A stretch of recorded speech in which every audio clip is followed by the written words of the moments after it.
સુરતમાં થોડા સમયમાં જ બીજી વાર એનઆઈએની ટીમે ધામા નાખી એક યુવાનને વહેલી સવારે જ ઊંઘમાંથી ઉચકી લઈ જઈ પીસીબી પોલીસની ઓફિસે તેની પૂછપરછ હાથ ધરી હતી.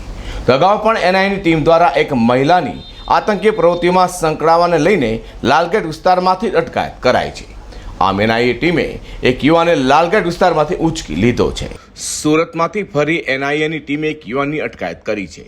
થોડા સમય અગાઉ લાલગેટ વિસ્તારમાં સૈયદપુરા ખાતેથી એનઆઈએની ટીમે એક આતંકી પ્રવૃત્તિઓ સાથે સંકળાયેલી એક મહિલાની અટકાયત કરી હતી.